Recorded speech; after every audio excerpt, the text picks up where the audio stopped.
నేను కూడా ఇవాళే ఫస్ట్ టైం గట్టిగా మాట్లాడుతున్నాను. ఎందుకంటే నాకు ఆవేశం వస్తుంది. ఎంత రౌడీయిజం చేస్తారా అని. ఒక మహిళగా కూడా నేను తట్టుకోలేకపోతున్నాను.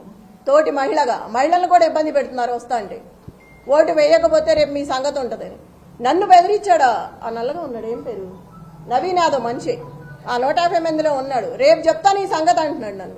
నన్నే బెదిరిస్తున్నాడు, రేపు చూస్తాను ఈ సంగతి ఏందో అని. ఇంత అరాచకమా? ఏడిస్తే ఏడిసానంటారు, నవ్వితే నవ్వానంటారు. ఏంది పిచ్చి గొడవలన్నీ? బాధ రాదా మనిషి అన్నాక? అడిగితే అడిగామంటున్నారు. మీరందరూ కూడా చూస్తున్నారు కదా, మార్నింగ్ నుంచి అందరూ వచ్చారు కదా, తీసుకున్నారు, జరిగిందంతా చూస్తున్నారు.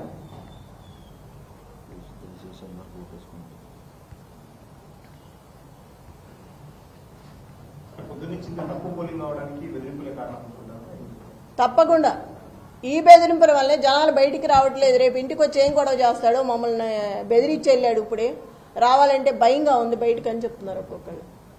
నేను అక్కడికి కనపడిన మహిళలందరికీ చెప్తున్నాను భయపడొద్దని. ఎంతమందినని మనం చెప్తాం కదా. ఇంత రౌడీజాన్ని చూసి ఫస్ట్ టైం వాళ్ళు కూడా భయపడుతున్నారు. పిల్లలు ఉంటారు ఇళ్లలో, రేపు మేము ఇట్లా వచ్చామనుకో వాడు మమ్మల్ని ఏం చేస్తాడో, బయటకు వచ్చి మేము ఓటు కోసం వచ్చినా వద్దన్నా కూడా డబ్బులు పెట్టి వెళ్తున్నాడు ఇంట్లో. ఇప్పుడే పంచారు, 2 సందుల్లో పంచారు, పోలీసులు నుంచోనే ఉన్నారు, ఏం అంటలేదు. మేము వెళ్తే మమ్మల్ని వెళ్ళిపోమని గొడవ చేస్తున్నారు.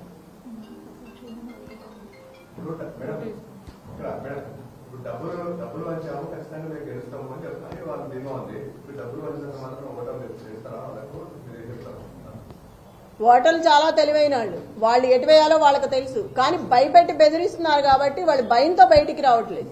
ఇక డబ్బుల సమస్య కాదు, బెదిరింపు, గోండాయిజం, రౌడీ రాజ్యం, ఇది దానికి భయపడుతున్నారు జనాలు. ఒక మహిళగా నన్ను బెదిరిస్తున్నారు. ప్రతి ఓటరు దయచేసి బయటకు వచ్చి ఓటు హక్కు వినియోగించుకోండి. ఎవరికి భయపడాల్సిన అవసరం లేదు.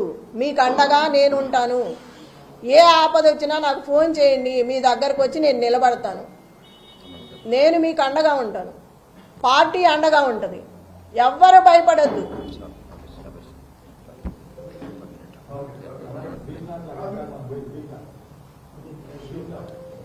అవి చాలా ఉన్నాయి, చాలా చోట్ల, ఒకటని కాదు.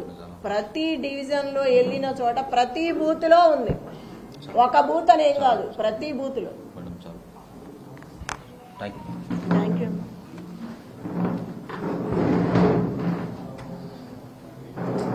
డబుల్ బెడ్రూమ్ ఉంటే క్యాన్సిల్ చేస్తాము, 2000 పింఛన్ ఉంటే కట్ చేస్తాము.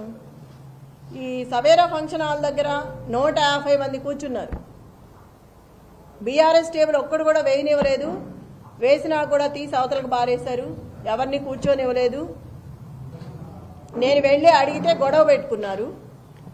స్కూటీల మీద వెళ్ళే వాళ్ళని కూడా ఆపి పలానా పార్టీకి, మీరు కాంగ్రెస్ పార్టీకి వేయండి అని చెప్తున్నారు. ప్రతి ఆటోని జనం ఎక్కించుకొచ్చి అక్కడ 2 నిమిషాలు వాళ్ళతో మాట్లాడి డబ్బులు పంచుతా, మీరు కాంగ్రెస్కి ఓటు వేయండి, వెయ్యకపోతే మిమ్మల్ని రేపటి నుంచి బయటికి రానేమో అని బెదిరించారు. అది మేము క్వశ్చన్ చేస్తే మమ్మల్ని కూడా మహిళలను చూడకుండా పిచ్చి పిచ్చిగా మాట్లాడారు. నేను సవేరాలో ఒక బూత్లోకి వెళ్తే 271లో